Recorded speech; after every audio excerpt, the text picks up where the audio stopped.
Tonight's show is sponsored by Kathy. Hey, that's me. This is Goofy. No, it's great. You are the sponsor tonight. She makes the coffee that keeps us going. See, that sounded great. It still needs some work, Jerry. I'm going to go make some coffee. I still think it sounded goofy.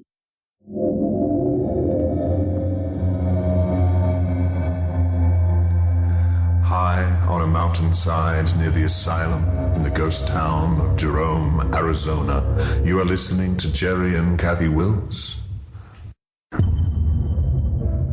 You don't know why.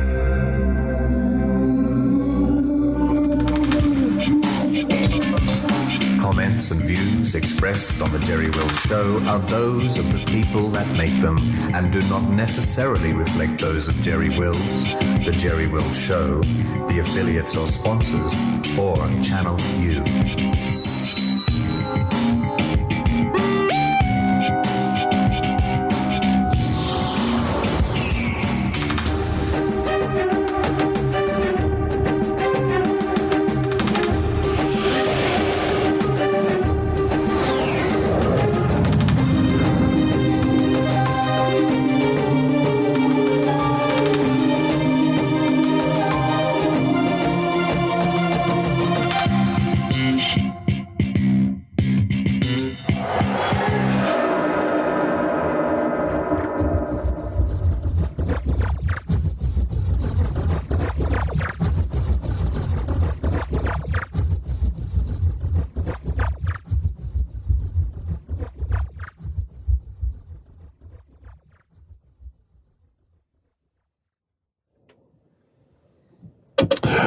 Good evening, everyone, and welcome to another edition of the Jerry Wills Show.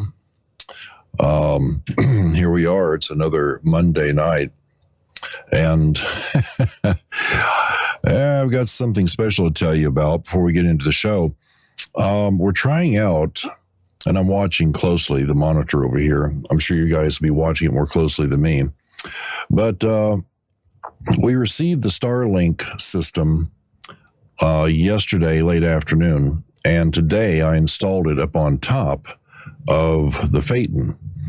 It's a rather peculiar looking rectangular device with cables fed into the Phaeton coming over here somewhere, I guess right in front of me, to the box that makes it all work. Anyway, I guess this show is coming to you from several hundred miles in orbit at this point, which is appropriate considering the view that we have from our front window right here behind me. The thing is, I don't know how well it's going to work. This is my first test of it. If it starts looking buggy, then I suppose we can switch to another system. We have several here in the communications bay that we can switch it to. So we'll see how that goes. So far, I've noticed a couple glitches, but nothing really too serious. So we'll go with it and see how that transpires. Our guest this evening is IASOS. He is a musician. You'll be hearing all about this soon. But I remember back in the when I first got to Phoenix in 1980, the New Age movement in Phoenix was kicking off, and people were having meetings everywhere.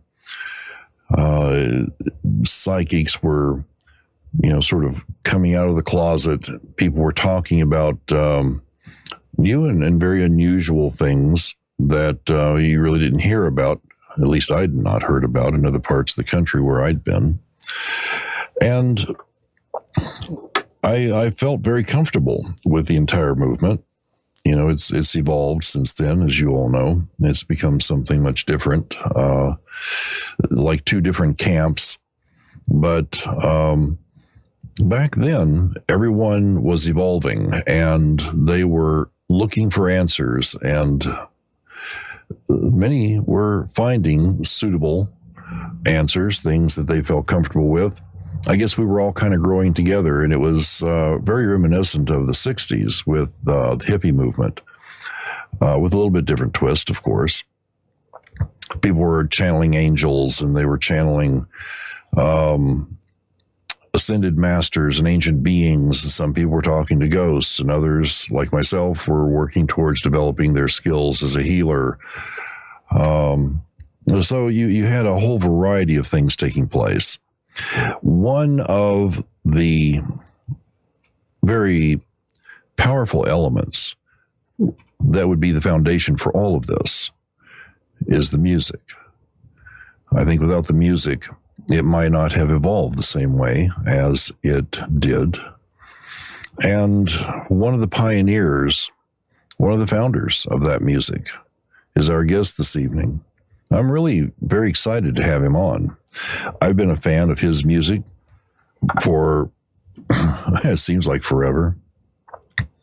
But for sure, when I started listening to this music, it was in the summer of 1980. And I had a whole collection of his CDs. I'd take them with me different places. I would sit at home, put on headphones, and just sort of float away listening to the magic that this man produced. And I know a lot of you probably did as well. It was instrumental in opening up those realms within you that brought you to a place where you started recognizing that you're not just the components of what you're put together with, but instead you are a child of the universe, that you're made of God stuff and star stuff, and you are evolving like everything around you is evolving. This music was really a catalyst for me in my own personal evolution. And that's the reason why I wanted to have him on as a guest this evening.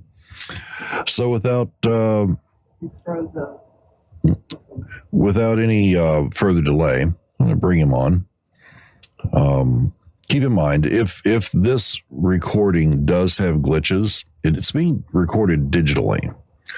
And I will be replacing the file that you're watching right now. I will be replacing that file sometime tomorrow, where everything is enhanced anyway. So if it gets to where you can't watch it, don't worry. You'll be able to see it tomorrow. But I hope you're able to watch it tonight, because I'd like to take your calls, and I'd like for you to have a chance to speak with him, a magical person. All right, let's do this. Okay. IASOS, it's good to have you. Hello, Jerry. On. How are you? I'm wonderful. By the way, Starlink is supposed to be many, many times faster than normal Wi-Fi internet. I know. That's why we sprung for the $500-600 to get it. Our upload speeds, and the many times that I tested it this afternoon, it was showing me it was blipping at about 30, then it would settle back down to about 10. And I'm not sure why that is. Maybe there's a burn-in period. 10 megabits per second. To do a show, we need about 8. So if it drops down to 7 or 8, then that's why this image would freeze. So that's what I'm concerned about, and I have written to them and asked them what the story is about that, because it should be like at least 100 megabits up. Yeah. By the way, after the initial charge of $600, is there a monthly fee? There is. I don't remember what it is. It's less than $100, as I recall.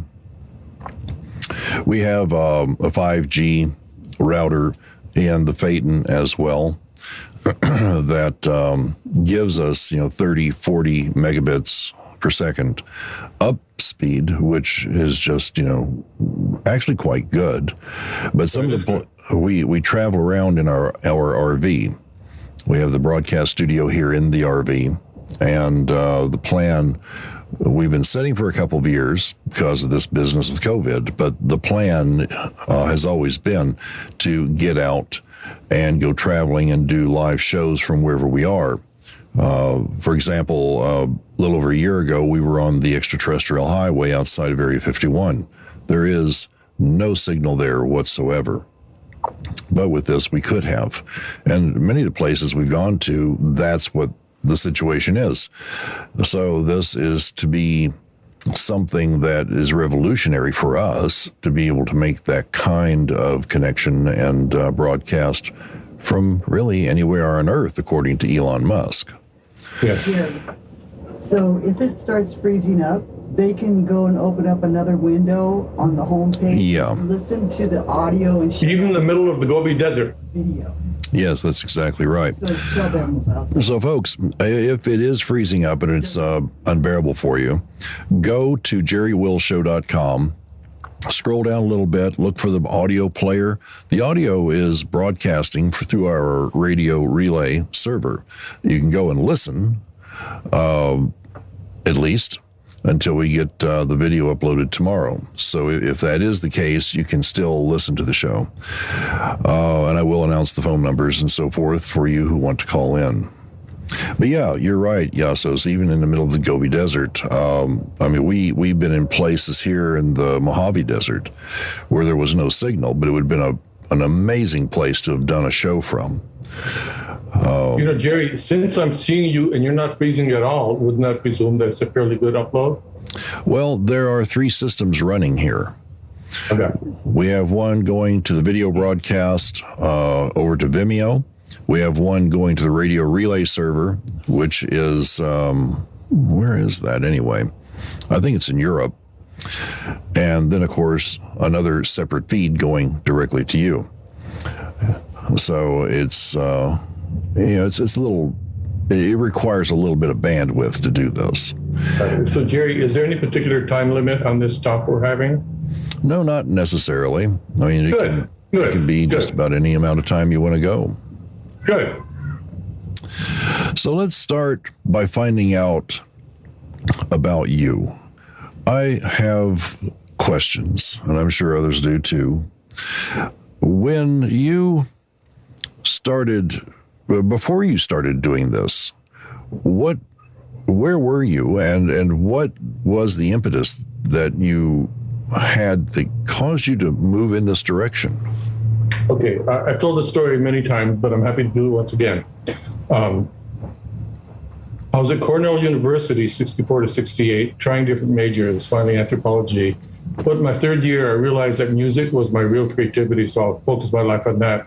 But since I'm in the middle of college, might as well graduate. So I did graduate, and I inadvertently won a postgraduate scholarship in anthropology, which I had no intention of using.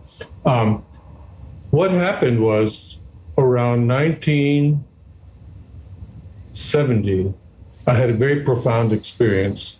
But before then, around 67, I was starting to hear paradise music in my mind. And I had no idea where this music was coming from. I was just hearing it in my mind.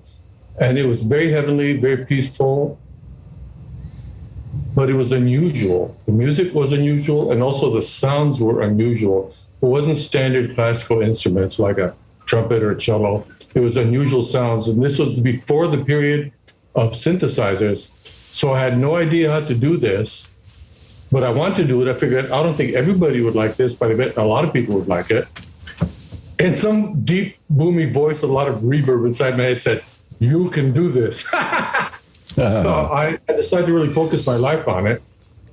And so when I graduated from Cornell in 68, I immediately moved to California to work on my music. And then around 1970, I just happened to have a very profound experience. Without going into a lot of detail, I'll just say, boom, I had flash recognition. I saw 2 beings above me, a male Vista and a female Crystal, and I remembered them. And as soon as I remembered them, especially Vista, it released a flood of love for me to him. And I was loving him the way a younger brother would love an older brother. And in that instant, I remembered that Vista and I had made an agreement to work together with music. And we made this agreement before I was born. And the agreement was, after I was born, I would become competent with music, you transmit music ideas to me, and I'll do everything I could to get it out there publicly to people around the planet.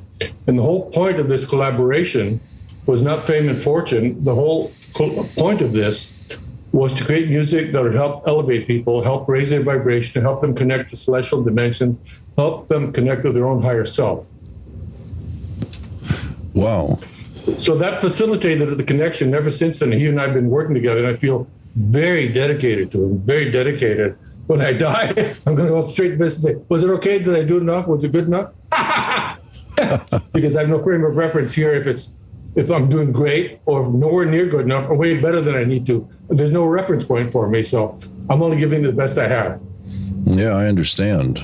Oh, that's very interesting.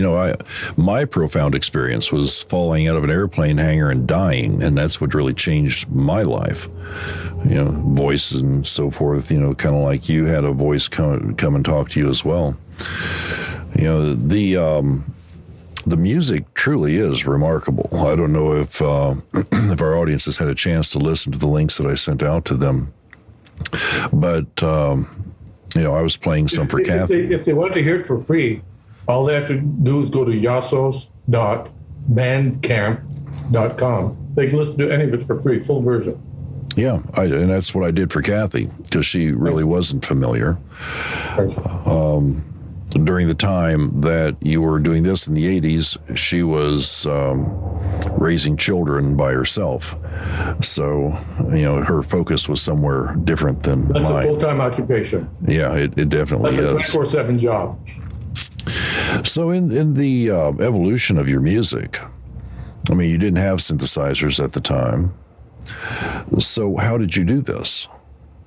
Well, even if I only had a hollow log, I'd give it my best shot. The point is, you do the best you can with whatever technology is available to you for manifesting the visions in your head. I think of myself as a step-down transformer for Vista. He transmits music ideas to me. I do the best I can to step it down in voltage towards actual sound waves that anybody can hear. And as the equipment gets more flexible, and as I become masterful with the equipment, I become a creator of closer and closer approximations of what I'm hearing in my mind. So now they're getting quite close to what I'm hearing in my mind.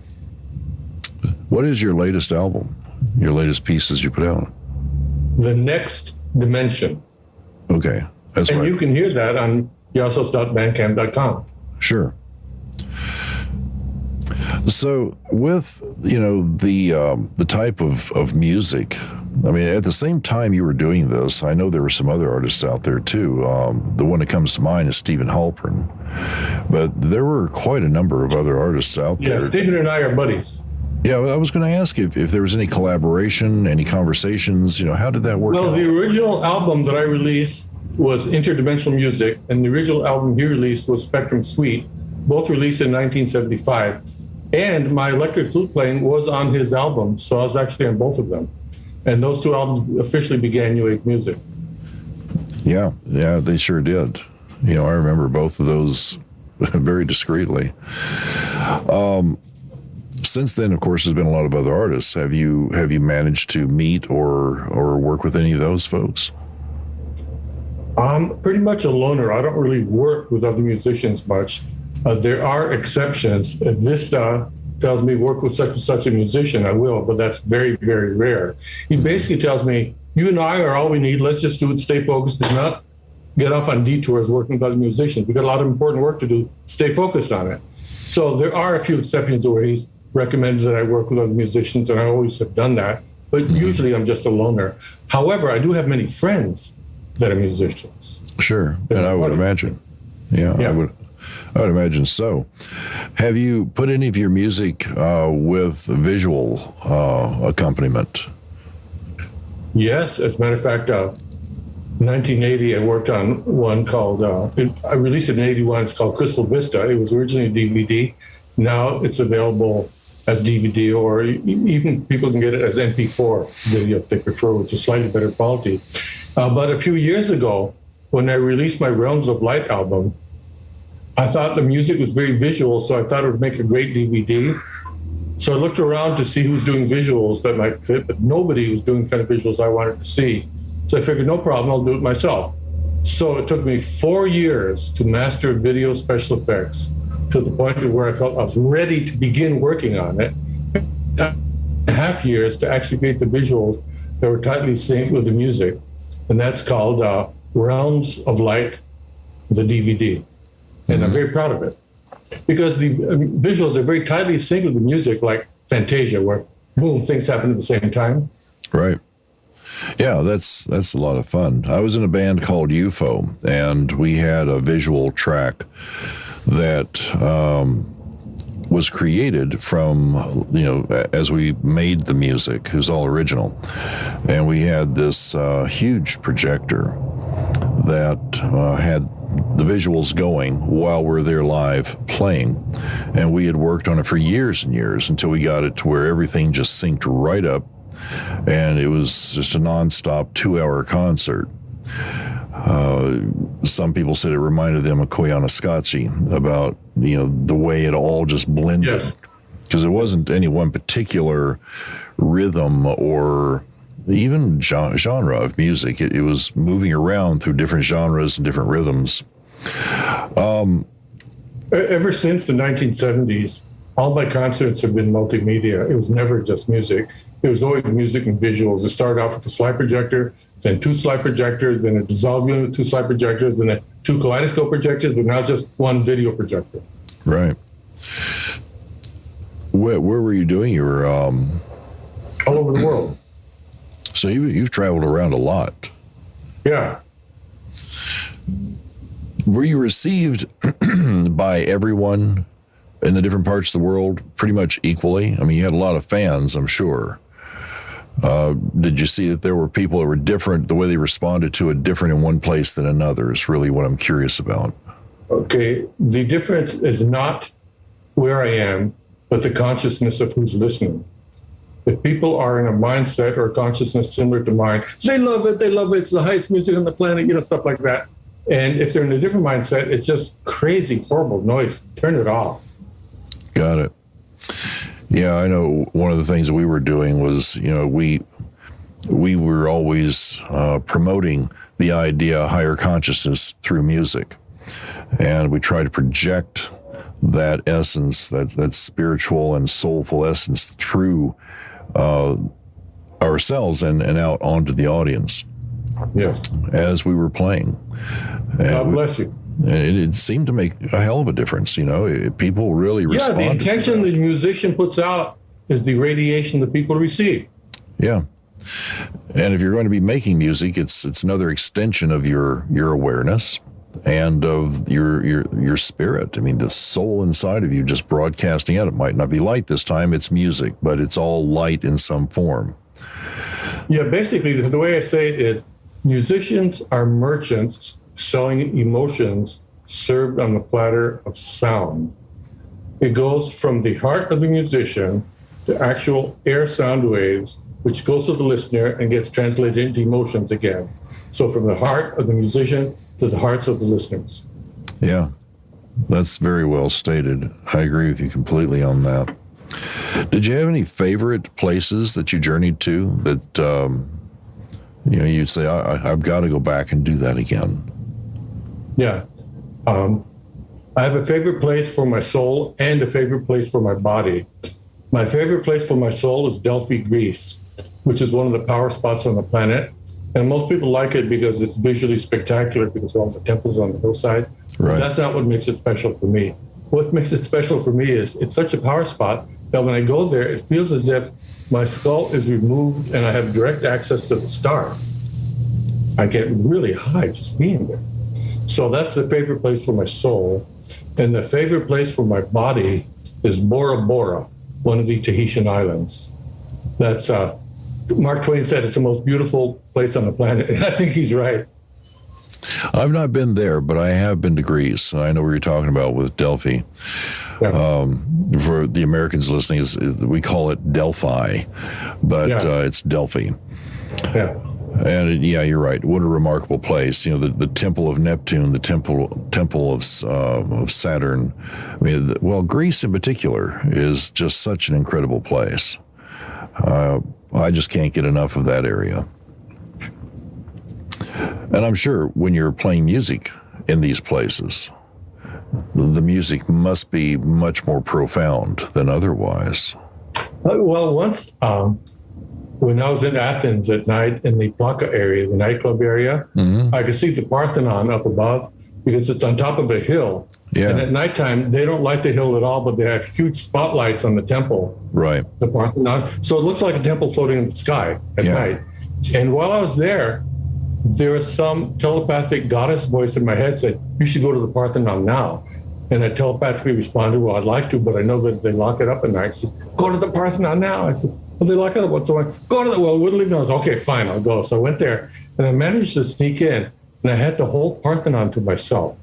Oh, wow. And believe me, when I was playing my flute there, it was a totally different vibe. I was even getting past life recall of the art contest they used to have in ancient Greece, where they rate you as an overall vibe of how well you do your art, how skillful you are, how charming you are, your personality, your looks. They rate you on everything altogether.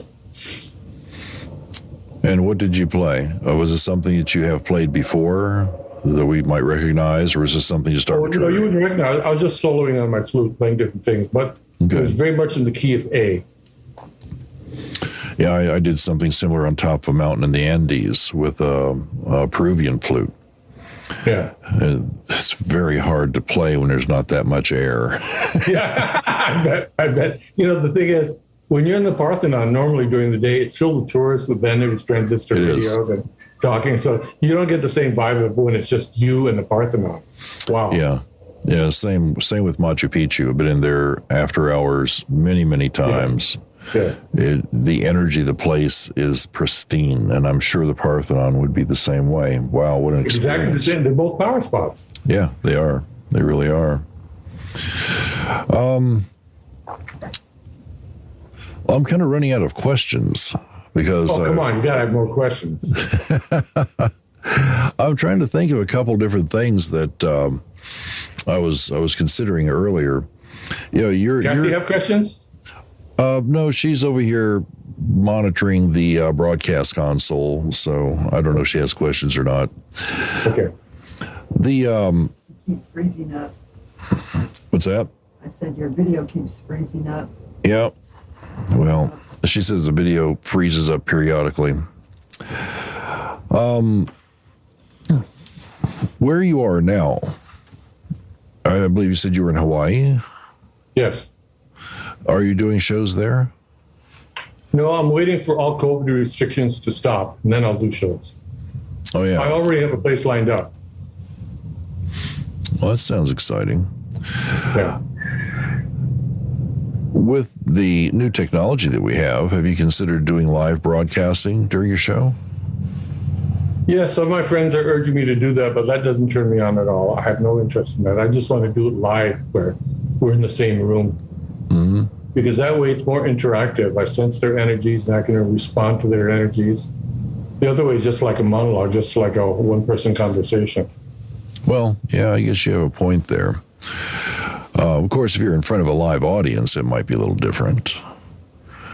But, that would be very interesting to see. I know for all your fans in the world, if they had a chance to watch something like that, I bet they would. Well, I do have videos of me performing live in different venues, and they can see those videos. If they go to IASOS.com, that's IASOS.com, they can go to the page for video, and then they'll see one section, which is me performing live. And I have a lot of videos of me performing live at many different places. Oh, that sounds really wonderful. Did you perform Especially since I have some magical instruments, like the golden harp, for example. Yeah, what is that?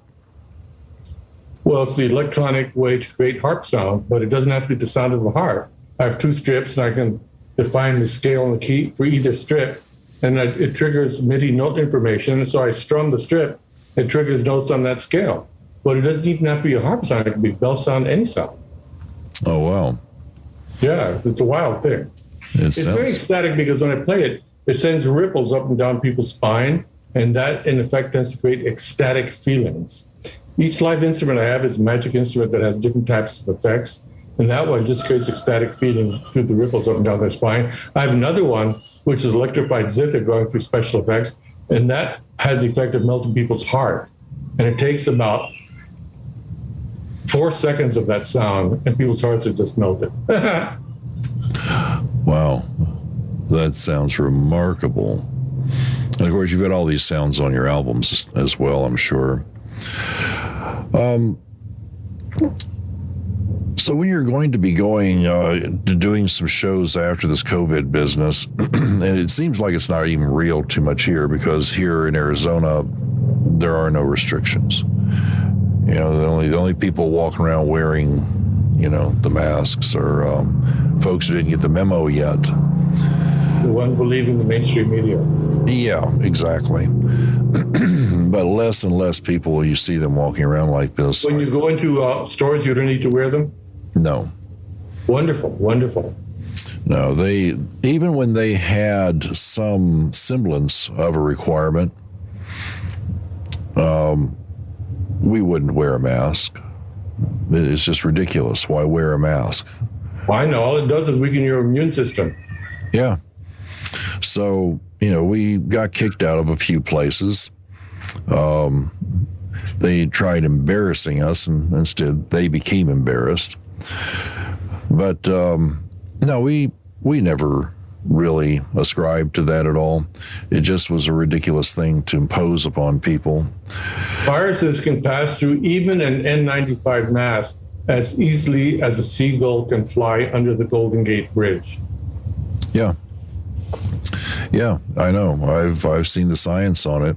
And at this point, it's pretty obvious that the only reason they keep pushing this, it's not to protect anybody. It's to enforce a sense that you are controlled, and we can do that very easily through intimidation and fear. And we just wouldn't buy into it. But when you do have a chance to get out and do your shows again, is it going to just be local, or are you going to be going other places? Half concert will travel. I'll go anywhere in the planet as long as it's practical.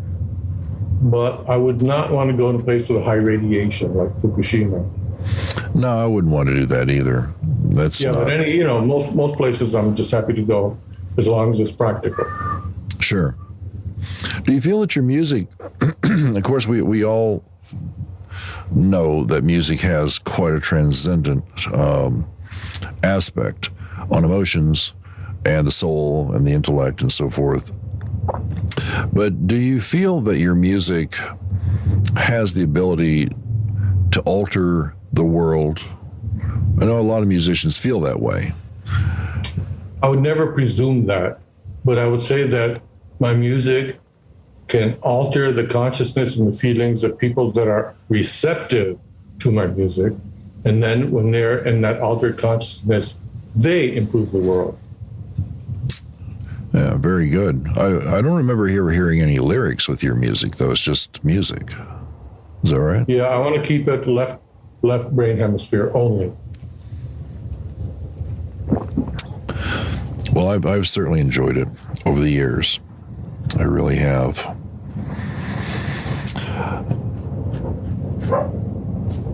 Well, I can't think of anything else. Tell me, what do you want to talk about? What would you like to talk about? What would you like to tell people? Well, okay, let me talk about some of the intentions of my music. Good idea.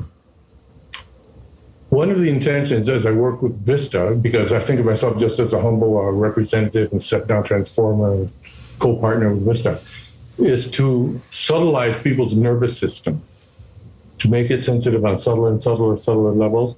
And one way you can do that is by having a sound trail off to where it gets quieter and quieter and quieter and quieter and quieter and quieter. Am I hearing it or only imagining that I'm hearing it? And another way is to have something slowly raising frequency till it's almost outside your hearable range, and then almost outside. As a matter of fact, I have one song that goes, normal hearing is from 60 times a second to 20,000 times a second. I have a sound that gradually ramps up to 24 times a second. So at a certain point, a human can't hear it anymore, but just in trying to hear it, you're subtilizing your nervous system. And then another thing I'm trying to do is to introduce people to higher octave versions of harmonious emotions that they are already aware of. And to explain that, let me say that emotions work with octaves. An octave higher means twice the frequency. La, la, that's an octave higher. See, an octave lower means half the frequency. Well, emotions work with octave. And I'll give you an example. You can have the emotion of gladness, an octave higher is happiness, an octave higher is joy, an octave higher is rapture, ecstasy, an octave higher rapture, and then it just keeps going because God has an infinite, open-ended universe, so there's no upper limit to anything. So angels, for example, their average emotional state is about 7 octaves higher than what we call rapture. So they're really cruising way, way up there. And the nature spirits are very jolly, happy, gleeful, playful beings. They're so jolly and playful, woo, that to them, the happiest, most playful human beings seem unbelievably glum by their standards. So one of the purposes or functions or intentions of my music is to familiarize people with higher octave versions of music, of feelings that they're already familiar with. So instead of just feeling love, they might be feeling universal unconditional love. Mm-hmm. Instead of just feeling happy, they could be feeling a cosmic rapture. So that's another intention of my music. And another one is some people have vague subconscious memories of celestial dimensions, celestial planes. So my music can function as a vibrational gateway to remind them of these higher dimensions. And a lot of people hear my music, not only does it remind them, but then it makes them homesick for those higher dimensions. Sure. But once they get familiar with going there, then they no longer need the music to get there. The music was just training wheels to familiarize them with those higher octave emotions or more celestial dimensions. And once they get familiar with it, then they can do that on their own. So those are some of the intentions of my music. Yeah, I've heard a lot about this special tuning 432. We tried it in our band. Have you looked into that? Is there anything that you're involved with or think about? I've studied it, and based on all my research, it's totally bogus, absolutely bogus, totally bogus. And I can talk a lot for reasons why I think so. I don't know how much time you want me to put into it. No, go ahead. I'd like to hear why. For example, front loading means is when you tell a person how it's going to be before they experience it. If you tell a person, you're not going to hear music 440, bad, and now you're going to hear music 432, good. And listeners, oh yeah, 432 is way better. Well, that's front loading. You told them in advance. I've never, ever come across a double-blind study where you hear music, 2 different versions, you don't know which one is which, and you ask which one feels better. I've never come across that. And I come across other things, articles about it, where research shows, and all that research is bogus. It's not double-blind research. Now, on another more subjective way to explain the whole thing, if you ask a mother of 10 children, of your 10 children, which is your favorite child? Chances are she says, I love all my children, I love them all. In a similar way, if you ask God, the infinite creator, which is your favorite frequency? God's going to say, I love all my frequencies. I love them all, every single one of them. Sure. So I've tried 432 and I've tried some other ones besides 432 and 440. And to me, the whole thing is absolute bogus. And other people talk about the numerology involved. Well, the numerology involved is also arbitrary because 432 hertz means 432 times a second, but the duration of a second is arbitrary. That makes the whole 432 arbitrary because the same frequency, if a second was shorter or longer, would mean different numbers. Well, that's a good point. In these realms, I've noticed anyway for myself that in these spiritual realms, time is not part of it.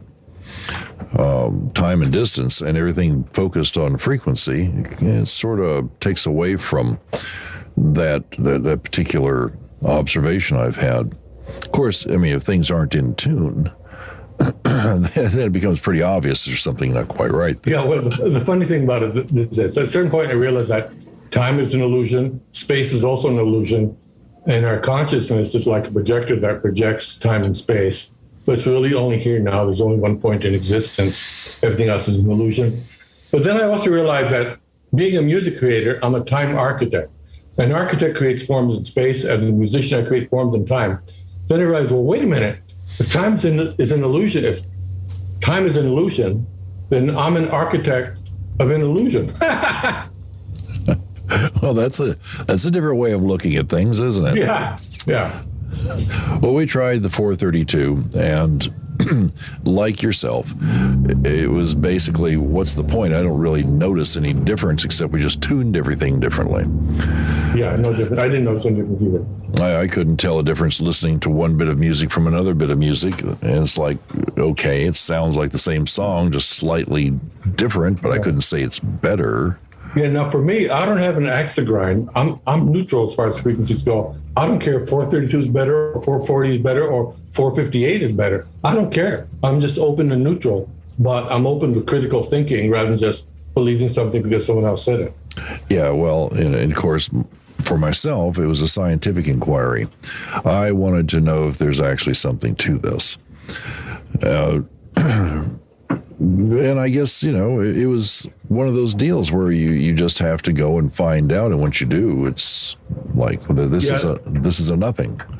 Yeah, let me point out something else. Yeah. A sound on a normal instrument is not just one frequency. It's many harmonics. Yeah.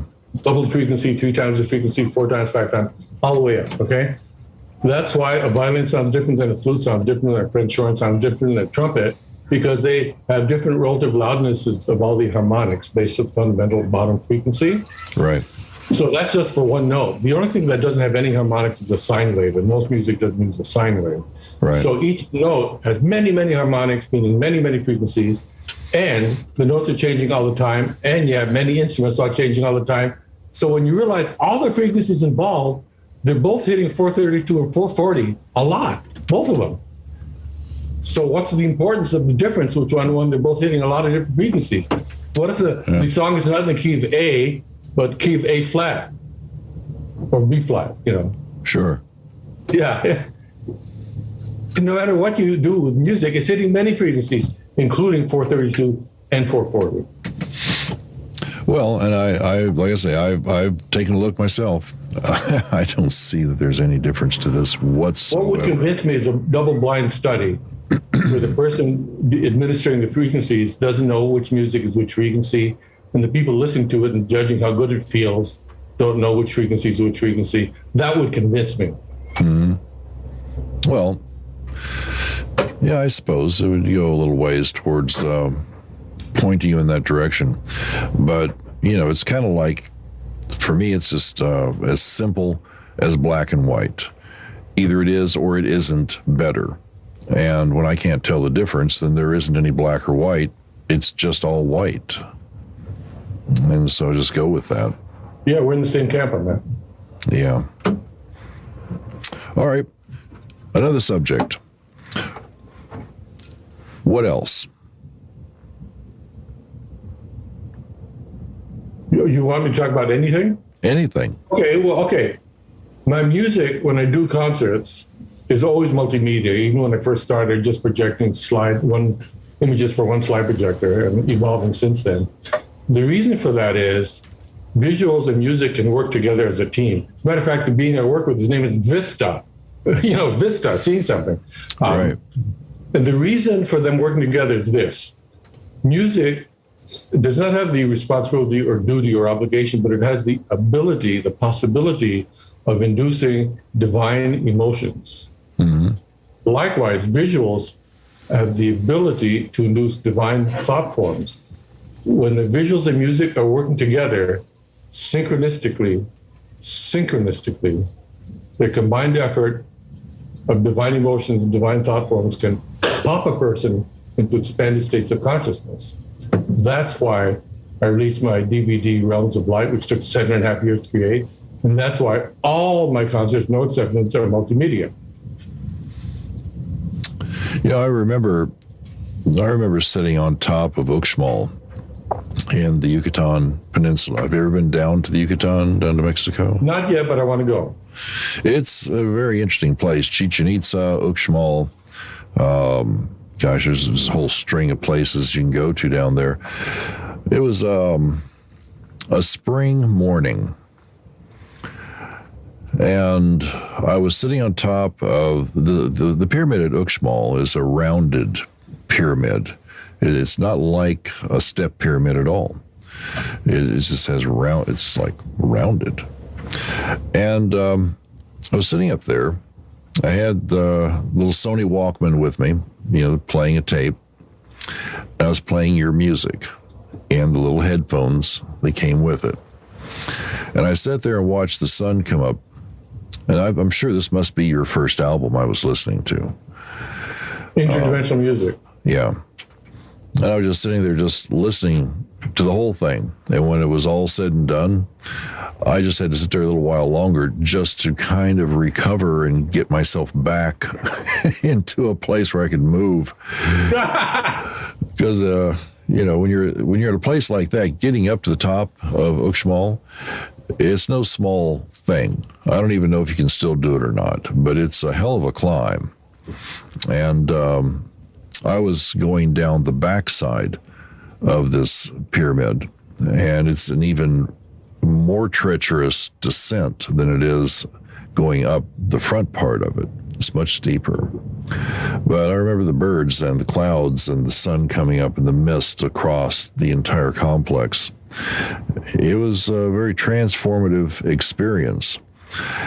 And what I'm wondering,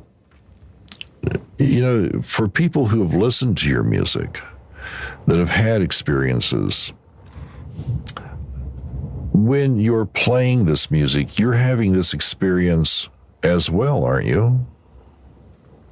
Each person is having their own experience. But I mean, you in particular.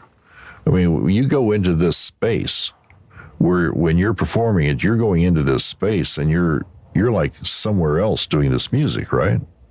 Well, I'm not in a trance, if that's what you mean. No, I didn't mean that in particular. I'm in a normal state of consciousness, but a heightened state of consciousness where I'm really focused on doing what I need to do and also intending what I need to do and feeling what I'm feeling. I did once have a very unusual experience while performing live. This only happened once in my life.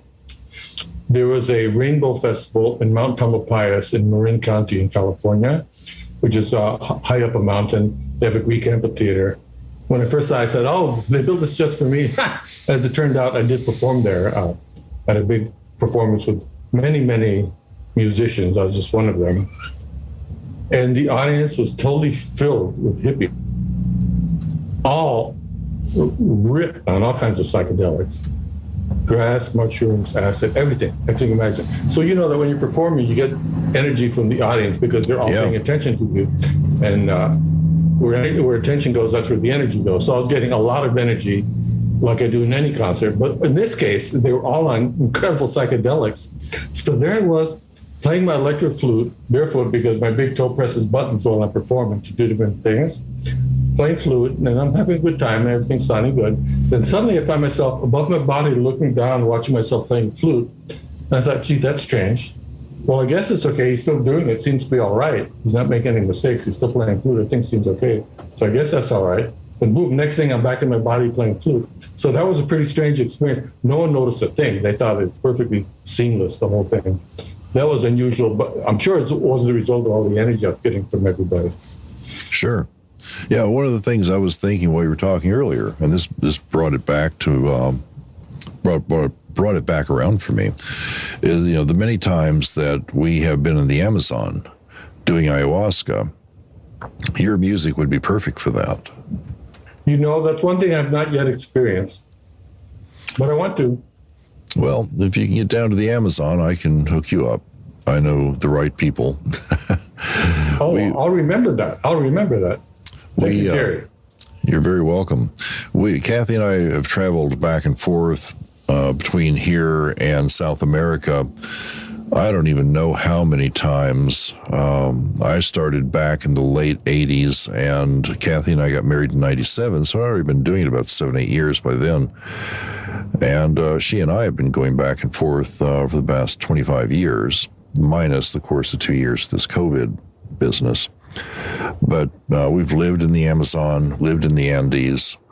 Our goal was looking for lost cities. But we made some very good friends in the Amazon, some really good shaman.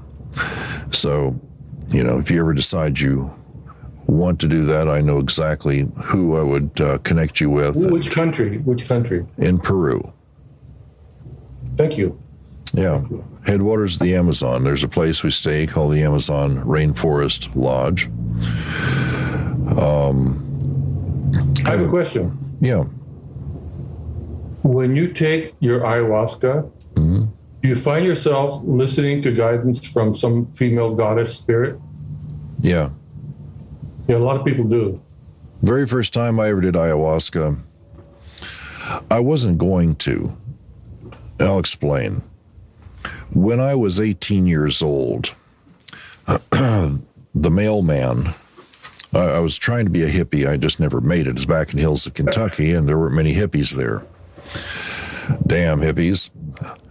Well, anyway, the mailman invited me over and a friend of mine to listen to his new stereo. He had a new amazing stereo, these huge speakers, 4-channel sound, and he had just received Dark Side of the Moon. He says, you've got to hear it on the stereo. Went over there and smoked a bowl with him, which I was surprised about that. And then his wife, gave us a little something to eat. And whatever it was that I ate, I now know that it was acid. That's not right that they give to you without informing you and getting your consent in advance. No, it was a very bad juju thing. I tripped for 3 days because of that. Didn't know why, because I'd always been very psychic my entire life. Well, now it's like on steroids. I'm seeing things I should never be seeing. But at any rate, that freaked me out very badly. Of course. So fast forward now, I'm in the Amazon. I was taking groups of people down on tours. And these 25 people, they want to do ayahuasca. And it's like, that's fine. This is where I first met Mateo, our shaman. Really good guy. Well, they insisted that if they were going to do it, that I needed to do it as well. And I said, no, I don't think so. Because I had memories of this experience previously. And finally, I acquiesced, and I did it. End result was I was fighting it the entire time, but it got past the point of me being able to fight it. So I went back to my bungalow, which are just little cabins out in the jungle, and I just laid down.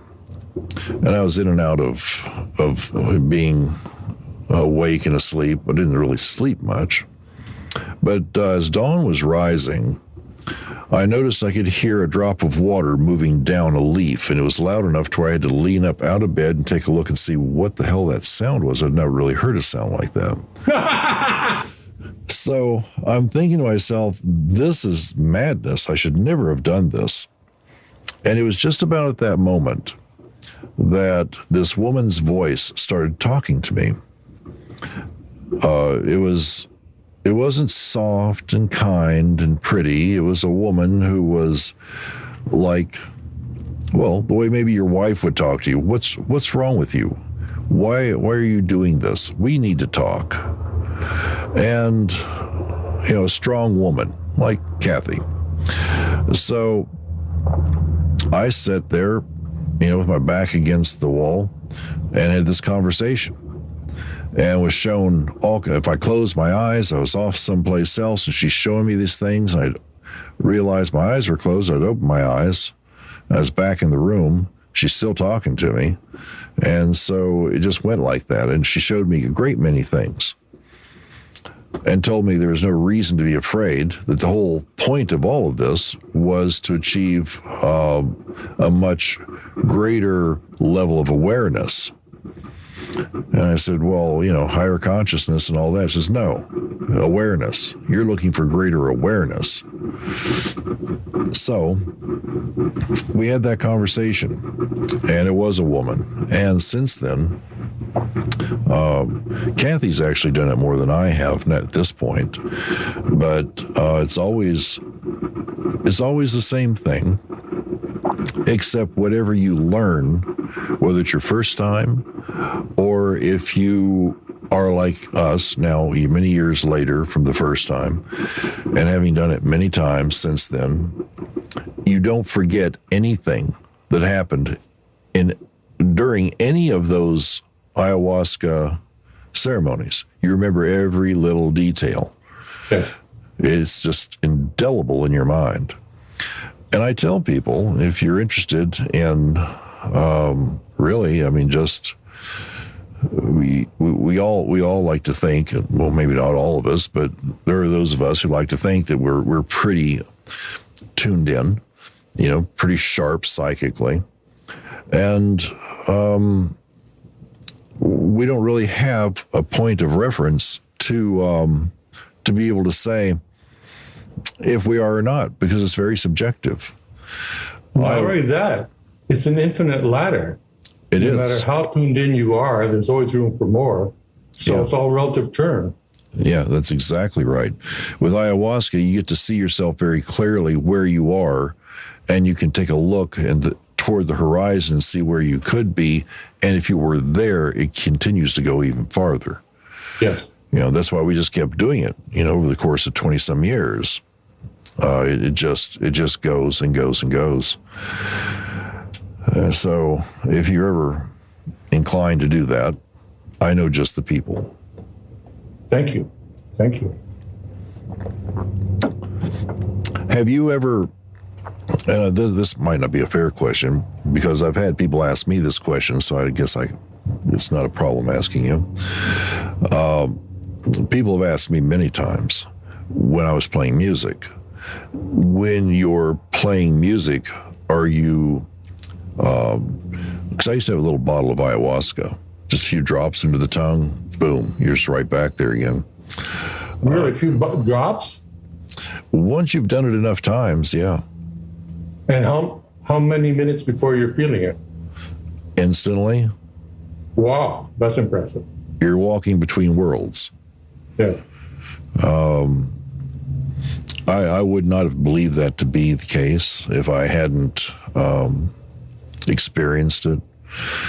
The shaman actually suggested that I try that. Because, when we lived in Iquitos, we could do ayahuasca as frequently as we wanted to. Yes. So I had Mateo give me a couple ounce bottle with ayahuasca with an eyedropper, and I just put a couple drops under my tongue, and within a few moments, I'm just like I am now, except my awareness was just like so expanded that I could sense so much around me that otherwise I wouldn't have been able to. I understand. And I always felt if I just had that all the time, because I work with folks as a healer, and I just thought if I just had that all the time, working with folks, my God, what might I be doing with this healing ability? Wonderful. But I think, the question I was curious about with you is, I mean, when you're playing, you're not using anything, are you? You're just spot on in the moment and just expanding spiritually, or am I wrong about that? It's funny, yeah. Many years ago, my pre-concert stimulant was 5 tea bags of tea. I would put 5 tea bags in a cup of tea, and I keep smelling it.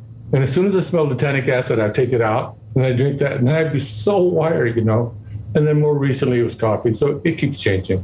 Yeah. Yeah. Well, for me, every time I do a show, it'd be coffee.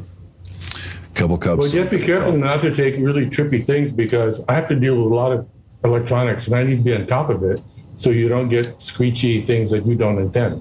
Oh, yeah. Well, I agree with you there. So you need to be very grounded. I'm what's called the very grounded space case. Yeah, I was, excuse me, I was responsible for all the music that, the way that it was connected, the engineering of the whole setup. Yes. Yeah.